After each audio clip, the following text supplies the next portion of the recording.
Capital news express की ओर से सभी देशवासियों और प्रदेशवासियों को स्वतंत्रता दिवस की हार्दिक शुभकामनाएं और बधाइयां।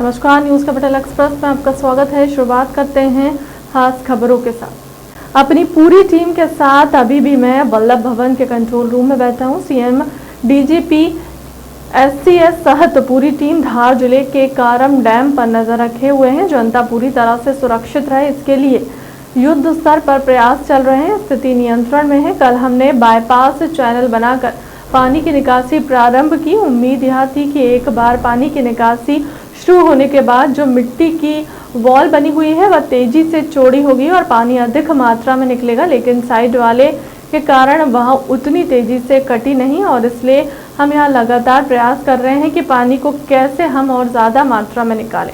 कल लगभग 10 क्यूमेक बहाव हो रहा है, उसे आज बढ़ाकर हम 35 क्यूमेक तक ले जाए हैं। इसको लेकर बढ़ाने के जो उपाय हो सकते हैं उन पर भी हम विचार कर रहे हैं। हमारी प्राथमिकता है जनता को सुरक्षित रखना और जनता सुरक्षित स्थानों पर रहे।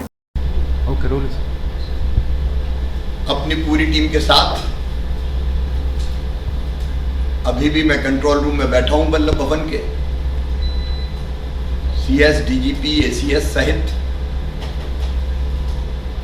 पूरी टीम धार जिले के कारम डैम पर नजर रखे हुए हैं। जनता पूरी तरह से सुरक्षित रहे, इसके लिए युद्ध स्तर पर प्रयास चल रहे हैं। स्थिति नियंत्रण में है। कल हमने बाईपास चैनल बना के पानी की निकासी प्रारंभ की थी। उम्मीद ये थी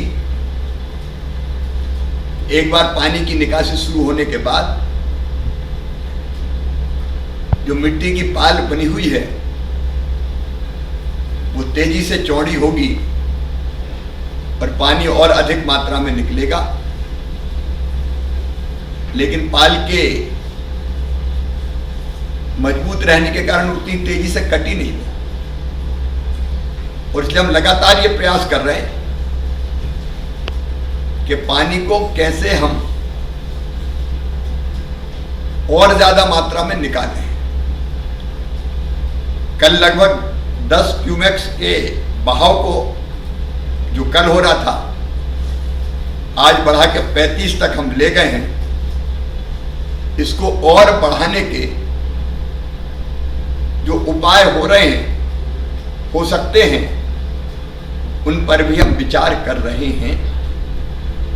हमारी प्राथमिकता है जनता को सुरक्षित रखना और जनता सुरक्षित स्थानों पर है, लेकिन जल्दी से जल्दी पानी खाली करके से सुरक्षित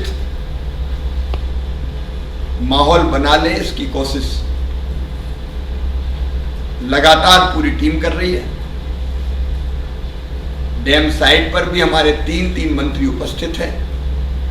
तुलसी सिलावट जी, राजवर्धन दत्तीगांव जी, प्रभुराम चौधरी जी, दिल्ली से आए हुए विशेषज्ञ वहां उपस्थित हैं। ईएनसी चीफ इंजीनियर सहित हमारी बाकी टीम भी, कमिश्नर, आईजी और कलेक्टर और एसपी सहित सब फील्ड में भी है। चिंता की बात नहीं है,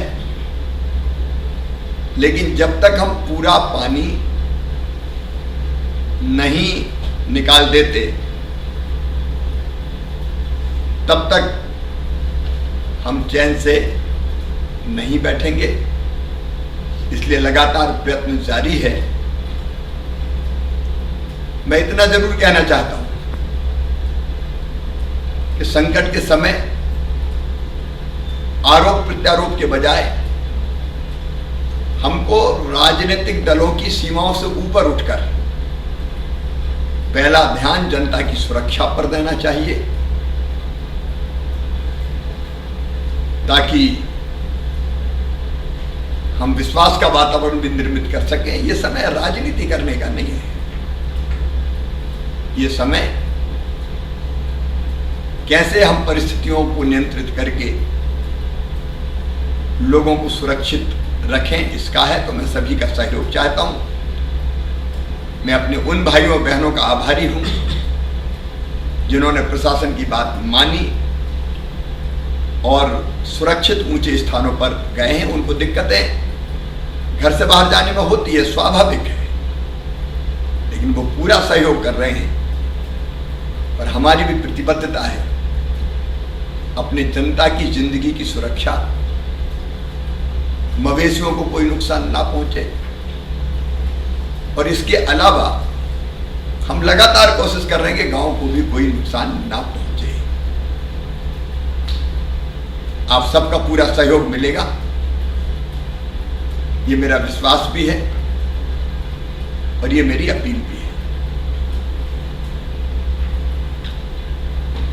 गृह मंत्री नरोत्तम मिश्रा का बयान। पीएम ने पूरे देश में राष्ट्र के प्रति लोगों को जागरूक करने का काम किया है। विभाजन के दौरान लाखों की संख्या में लोगों को काट दिया गया। हमारी संस्कृति में कभी खून खराबा नहीं सिखाया गया है। विश्व में कोई ऐसा देश नहीं है जिसमें मां का दर्जा दिया गया हो।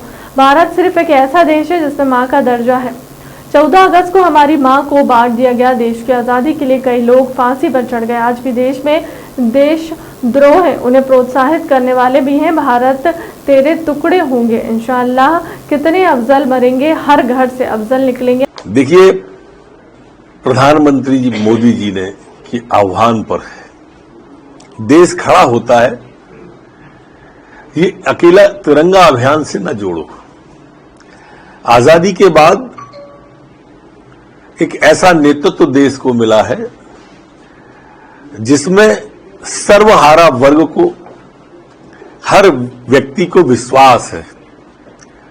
उसने कहा ताली बजाओ तो लोगों ने थालियां तोड़ ली, बर्तन तोड़ लिए। उन्होंने कहा दीपक जलाएं लॉकडाउन के पीरियड में, तो लोगों ने दिवाली मना ली। उन्होंने लॉकडाउन किया तो देश भर के चक्के जाम हो गए।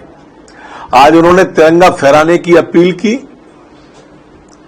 तो आप देखिए देश का हर नागरिक, आजादी के वक्त भी इतने झंडे नहीं फहरे होंगे। हर मकान पर, हर दुकान पर, हर मोबाइल पर, हर डीपी पर आपको तिरंगा मिलेगा। आजाद भारत में ऐसा तिरंगा लहराएगा, ये किसी को कल्पना नहीं थी। आज राष्ट्रभक्ति के भाव से आम नागरिक ओतप्रोत है। ये भाव जो आम आवाम में माननीय प्रधानमंत्री जी ने पैदा किया है, अनुकरणीय और दर्शनीय भी है। कांग्रेस में सभी 52 जिलों में प्रभारी नियुक्त करने के बाद अब विधायकों को संगठन के काम से मुक्त किया जा रहा है। वो वैसे ही काम नहीं करते थे, ये प्रभारी कर देंगे, वो भी नहीं करेंगे। उनकी जितनी भी घोषणाएं होती हैं एक दिन की ही होती हैं। आप सीरी देख लो, 4 दिन पहले उनने वो पदयात्रा प्रारंभ की थी जनजाति भाइयों के लिए, 4 घंटे ही नहीं चली और कही थी लगातार चलेगी, इतने दिन चलेगी, इतने महीने चलेगी। तो ये स्थितियां कांग्रेस की है, ये कागजी है, ये टीवी पे है, ये ट्विटर पे है, ये पेपर पे है। बस कश्मीर में जो पंडितों का नरसंहार किया था, कश्मीरी पंडितों का, तो बिट्टा कराटे की पत्नी सहित 4 लोगों को बर्खास्त कर दिया नौकरी से सरकार ने। देखिए, जो भाव जिनके मन में देश के प्रति, स्वदेश के प्रति अगर कोई लगाव नहीं है, अगर भाव नहीं है, तो ऐसे व्यक्तियों को तो बर्खास्त हो जाने में ही ठीक रहता है।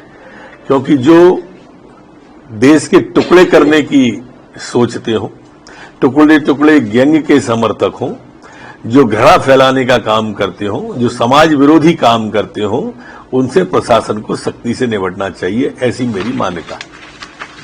पिछले 24 घंटे में संपूर्ण मध्य प्रदेश में कोरोना के 129 प्रकरण नए आए,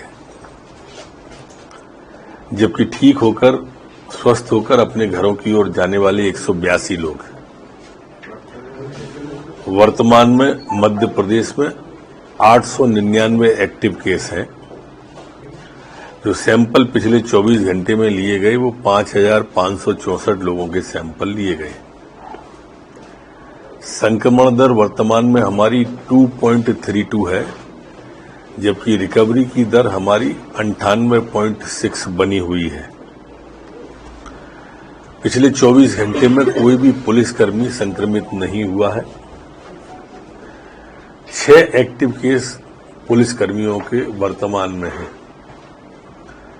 पिछले 24 घंटे में जो वैक्सीनेशन मध्य प्रदेश में हुआ है वो 67,933 है। अभी तक जो कुल वैक्सीनेशन मध्य प्रदेश में हुआ है वो 12,66,62,922 लोगों को वैक्सीनेशन 24 घंटे में हुआ है। सर, राहुल गांधी जी दरअसल ये पश्चाताप यात्रा होगी उनकी मध्य प्रदेश में, और मेरा तो आग्रह है कि वो मध्य प्रदेश में एक छल करके गए थे किसानों के साथ में कि 10 दिन में 2 लाख का कर्जा माफ कर देंगे, नहीं कर पाए तो मुख्यमंत्री बदल देंगे। इस बात को उन्हें बताना चाहिए कि 10 दिन तो ठीक है, 15 महीने में क्यों नहीं 2 लाख किसी किसान का हो पाया। अगर हो पाया हो तो अपनी पदयात्रा में उसे साथ रखें। उनकी पार्टी ने, उनके अध्यक्ष माननीय कमलनाथ जी ने जो घोषणा पत्र जारी किया, दृष्टि पत्र जारी किया, उसमें 4,000 रुपया में नौजवानों को बेरोजगारी भत्ता देने का घोषणा की गई थी लिखित में। माननीय राहुल गांधी जी बताएं कि वो 4,000 में से किसी एक भी मध्य प्रदेश के नौजवान को मिल पाया क्या। उन्होंने रोजगार देने का वादा किया था और बेरोजगारी भत्ता तो अलग बात है, एक भी वैकेंसी उस 15 महीने में मध्य प्रदेश के अंदर निकाली क्या। ये बहुत सारे सवाल उस पदयात्रा के साथ हैं। वो 16 दिन तक रहेंगे, अच्छी बात है, स्वागत है, पर 16 दिन क्या पार्टी के प्रदेश अध्यक्ष साथ चलेंगे? क्या वो 16 घंटे साथ चलेंगे? ये भी एक लोग जिज्ञासा भरी दृष्टि से देख रहे हैं। सर, धार में जो डैम में दरार आई है उस पर कांग्रेस सवाल खड़े कर रही है। आज जो डॉक्टर गोविंद सिंह भी जाएंगे वहां पर, समिति भी बनाई है, आज वो खुद भी जाएंगे। जो नहर का काम था वो रात में पूर्ण करके वहां का पानी चालू कर दिया है। अभी जो तकनीकी टीम है विशेषज्ञों की, वो तय करके उस पानी के और बढ़ाने पर काम कर रहे हैं। कंट्रोल डिस्चार्ज प्रारंभ हो गया है। हमने जो 12 गांव धार के और 6 गांव खरगोन के इससे प्रभावित थे, वो सभी खाली हो गए और सभी सुरक्षित स्थान पर हैं। मौके पर आईजी, कमिश्नर, कलेक्टर, एसपी सभी अधिकारी मौजूद हैं। तकनीकी विशेषज्ञ, इंजीनियर सभी मौजूद हैं। एसडीआरएफ की टीम, एनडीआरएफ की टीम, आर्मी, जिला पुलिस बल सभी वहां पर तैनात है। स्थिति अभी वर्तमान में पूरी तरह से नियंत्रण में है।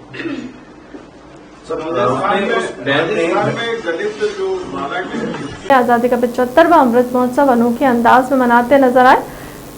चिकित्सा शिक्षा मंत्री भोपाल के बड़े तालाब में 75 नावों की निकाली मंत्री ने तिरंगा रैली। इस बार आजादी का अमृत महोत्सव मना रहे जल, थल और नल में 75 नावों के साथ तिरंगा यात्रा निकाली। मंत्री सारंग ने थल में 75 बाइक से निकालेंगे तिरंगा रैली। हमने 75 किलोमीटर की सड़क मार्ग पर तिरंगा यात्रा की थी।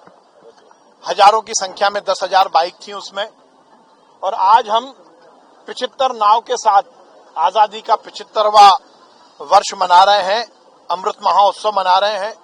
हमारे देश के यशस्वी प्रधानमंत्री जी ने जो आह्वान किया है कि हम सब हर घर तिरंगा अभियान से जुड़ें, उसके जन जागरण के लिए लगातार हम तिरंगा यात्रा कर रहे हैं। निश्चित रूप से ये देश की सबसे बड़ी जल में तिरंगा यात्रा होगी, और हम प्रयास ये भी कर रहे हैं कि जल, तल और नभ, जल में 75 बाइक, 75 नाव जल में, 75 बाइक थल पर और ड्रोन के माध्यम से आसमान में तिरंगा।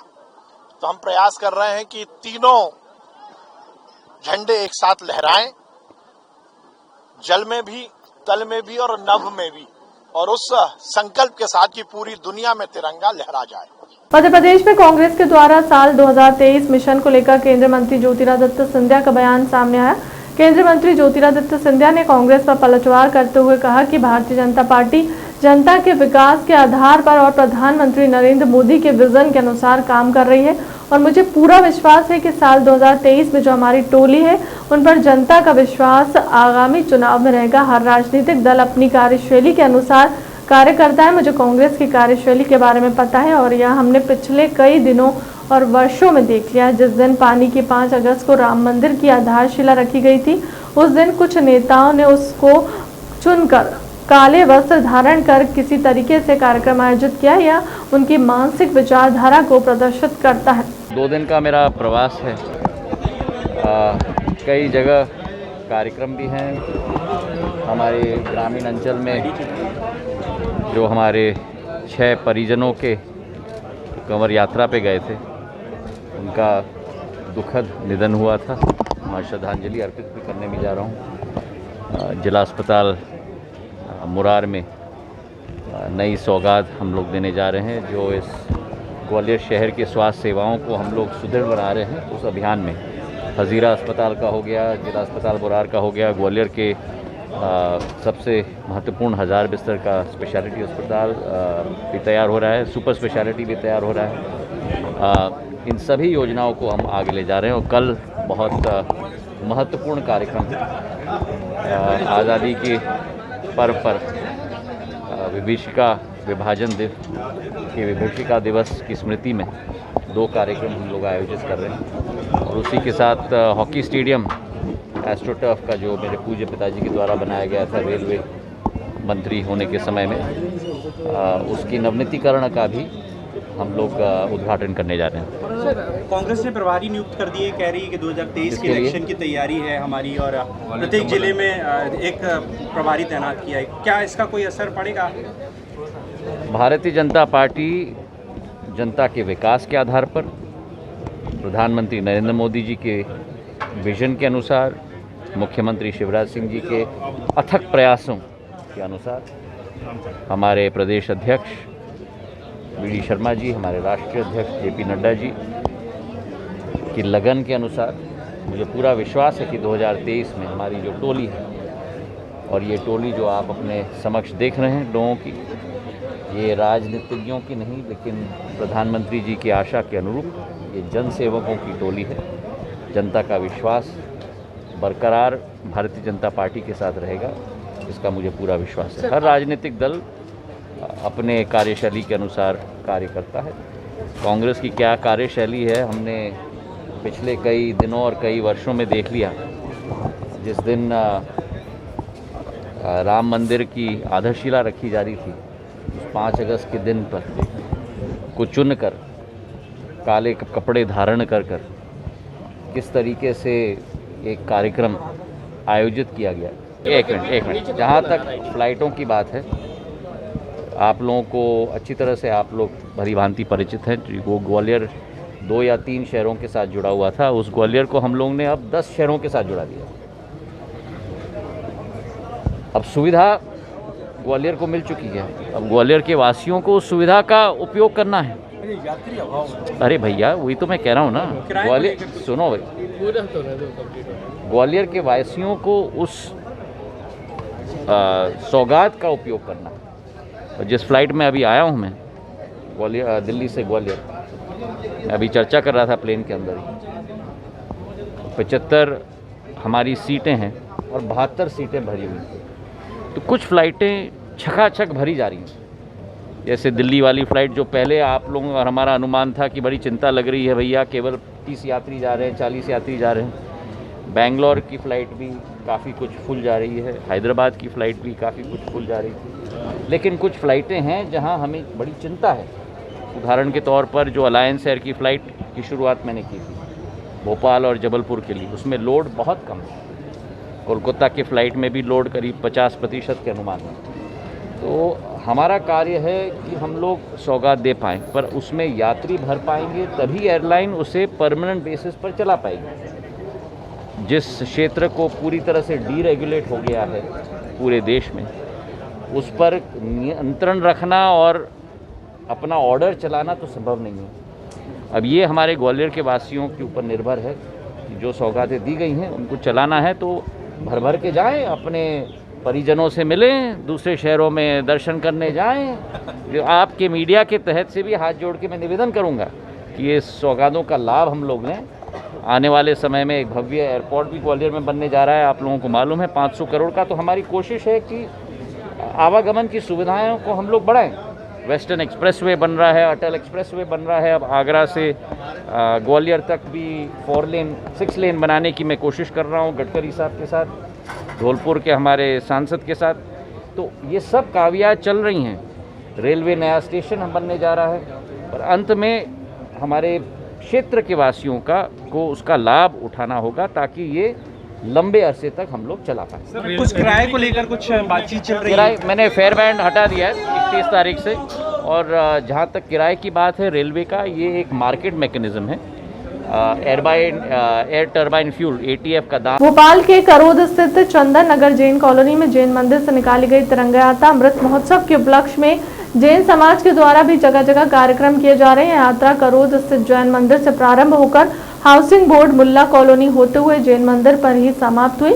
जिसमें मुख्य रूप से जैन मंदिर समिति के अध्यक्ष और अन्य कार्यकर्ता उपस्थित हुए। वहीं भाजपा के वार्ड क्रमांक 77 के पूर्व प्रत्याशी श्याम सुंदर शर्मा भी मुख्य रूप से उपस्थित रहे। देखिए लुइस मॉरिस की रिपोर्ट। मनोज जैन चंदन, क्या संदेश देना चाहेंगे? मैं आज के दिन पूरे विश्व को ये बता देना चाहता हूँ कि भारत का प्रत्येक नागरिक अपने दिल में भारत को बसाता है, लेकिन वो प्रदर्शन करने के लिए अपने घरों की छत पर ध्वज भी लहराता है। आज आप देख लेंगे, आज मैं नहीं देख रहा हूँ, पूरी दुनिया भारत की ओर देख रही है। भारत की ओर इसलिए नहीं देख रही कि भारत एक विशाल देश है, बल्कि इसलिए देख रही है कि आज के दिन भारत की छतों पर लहराता ये तिरंगा ध्वज ये बता रहा है कि हम अपने देश से, अपने राष्ट्र से कितना प्रेम रखते हैं। और इस रैली के माध्यम से, तिरंगा यात्रा के माध्यम से मैं प्रत्येक भारत के नागरिक को यही आह्वान करना चाहूँगा, जो अवसर इस सरकार ने हमें दिया है उस अवसर का हम भरपूर लाभ उठाकर पूरे विश्व को ये बताने का प्रयास करें कि हाँ, हम सब एक हैं। अगर सर्वप्रथम तो राष्ट्र धर्म होता है, राष्ट्र के बाद हमारा धर्म होता है, राष्ट्र होगा तो हम होंगे। बहुत बहुत धन्यवाद। एक बार पुनः परिचय आपका जी। नाम बताइए आपका? मनोज जैन, चंदन नगर। चंदन नगर जैन कॉलोनी का निवासी हूँ मैं। एक बड़ी यात्रा निकाली गई और कहाँ से कहाँ तक ये यात्रा रही? जो जैन मंदिर चंदन नगर से शुरू हुई थी, विभिन्न मार्ग से होते हुए, गैस से होते हुए, हाउसिंग बोर्ड होते हुए, पूरे शहर का चक्कर लगाते हुए चली आ रही है और समापन की ओर जैन मंदिर की ओर। क्या संदेश देना चाहेंगे? अमृत महोत्सव की धूम है देश में। महोत्सव के उपलक्ष्य में हम सबको शुभकामनाएं देते हैं सबसे पहले तो, और दूसरी बात ये, घर घर में एक तिरंगा लहराया जाए, जिससे राष्ट्र के प्रति और राष्ट्र के सम्मान में हम आगे आएँ और राष्ट्र को जो है आगे बढ़ाएं। और ये सब जैन समाज का ही नहीं, संपूर्ण भारतवासियों का निर्णय होना चाहिए। बहुत बहुत धन्यवाद। मैं मुकेश कुमार जैन, अध्यक्ष पंचायत चंदन नगर भोपाल। महोदय, देश आज अमृत महोत्सव मना रहा है, 75वीं वर्षगांठ है, देश में धूमधाम से मनाई जा रही है। जैन समाज भी पीछे नहीं रहा, एक लंबी यात्रा निकाली है। कहाँ से कहाँ तक यात्रा रही? हमारी जो मेन यात्रा मंदिर से प्रारंभ होकर हाउसिंग बोर्ड चौराहे होते हुए वापस विभिन्न मार्गों से होती हुई वापस मंदिर की ओर जा रही है। कितनी संख्या में यहाँ उपस्थित हुए हैं जैन समाज के लोग? यहाँ जब हमने इस यात्रा को प्रारंभ किया तो कम से कम 250 से 300 लोग इस यात्रा में शामिल थे। फिर विभिन्न मार्गों से गुजरते हुए अन्य समाज के लोग भी इस यात्रा को जुड़ते गए। अब यात्रा का समापन की ओर है, इसलिए कुछ लोग कम हो गए। और कहाँ जैन समाज के द्वारा ये यात्रा निकाली जा रही है इसके अतिरिक्त? आज शाम को रोशनपुरा कीर्ति स्तंभ पर देशभक्ति का एक कार्यक्रम का आयोजन किया गया है, जो रात्रि 8 बजे प्रारंभ होगा। एवं आज महिलाओं के द्वारा भी एक विशेष रैली, जो पूरे भोपाल जैन समाज की महिलाएं उसका नेतृत्व निकाली जाएगी। क्या संदेश देना चाहेंगे देशवासियों को? 75वीं वर्षगांठ है। मेरी ओर से एवं सकल समाज की ओर से सभी देशवासियों को इस अमृत महोत्सव की बहुत बहुत बधाइयाँ और हर देशवासी के प्रति जो प्रेम का जज्बा इस ध्वज के द्वारा, आज से पहले हमें ये आज़ादी नहीं थी कि हम अपने घरों में ये ध्वज को लगा सकें, लेकिन माननीय श्री नरेंद्र मोदी जी द्वारा हमें ये आज़ादी प्रदान की गई है। हम उनका बहुत बहुत आभार व्यक्त करते हैं, धन्यवाद देते हैं। बहुत बहुत धन्यवाद। आज़ादी के 75वें अमृत महोत्सव के उपलक्ष्य में हर घर तिरंगा अभियान के तहत मुख्यमंत्री गृह मंत्री बाइक तिरंगा रैली और पैदल तिरंगा महारैली को हरी झंडी दिखाकर करेंगे रवाना। आज़ादी के अमृत महोत्सव के उपलक्ष्य में हर घर तिरंगा अभियान के तहत मुख्यमंत्री गृह मंत्री और दोपहर 2:30 बजे पुलिस कमिश्नर कार्यालय से बाइक तिरंगा रैली पैदल तिरंगा महारैली को हरी झंडी दिखाकर रवाना करेंगे। इस अवसर पर DGP Sudhir Saxena, police commissioner Makrand Deoskar व अन्य वरिष्ठ अधिकारी मौजूद रहेंगे। उक्त अवसर पर सभी प्रिंट व इलेक्ट्रॉनिक मीडिया साथी सादर आमंत्रित है। आज 14 तारीख है, 14 अगस्त, 15 अगस्त को हमारा देश स्वतंत्र हुआ था, आजाद हुआ था। लेकिन मैं याद दिलाना चाहता हूं, ये आजादी हमारे देश को बांट गई थी, विभाजित कर गई थी। केदार मन में तकलीफ होती, पीड़ा होती है देख के, ये कैसा भारत है। इस भारत में भगवान राम के पुत्र लव द्वारा बसा हुआ लाहौर का है। पंचरत्न का प्यारा पंजाब केवल 2 नदियों का पंजाब रह गया। कहां है रावी, सतलज, चिनाव। सुधीर सक्सेना जी, पुलिस कमिश्नर भोपाल मकरंद देवस्कर, और मैं देख रहा हूं 75वें वर्ष में अमृतकाल में तिरंगा हाथ में लिए हमारी बहनों भाइयों, जवान तो है ही, देशभक्ति का भाव हृदय में, तिरंगा हाथ में, भारत माता की जय और वंदे मातरम को उद्घोष करते हुए, जैसे आप सब कह रहे हो कि भारत मां जरूरत पड़ी तो रक्त की अंतिम बूंद दे देंगे, अपना सर्वस्व न्योछावर कर देंगे, लेकिन तेरे स्थान और स्वाभिमान पर कभी आंच नहीं आने देंगे। फिलहाल के लिए अब तक की खबरों में इतना ही। देश दुनिया की तमाम बड़ी खबरों के लिए बने रहे हमारे चैनल के साथ। नमस्कार।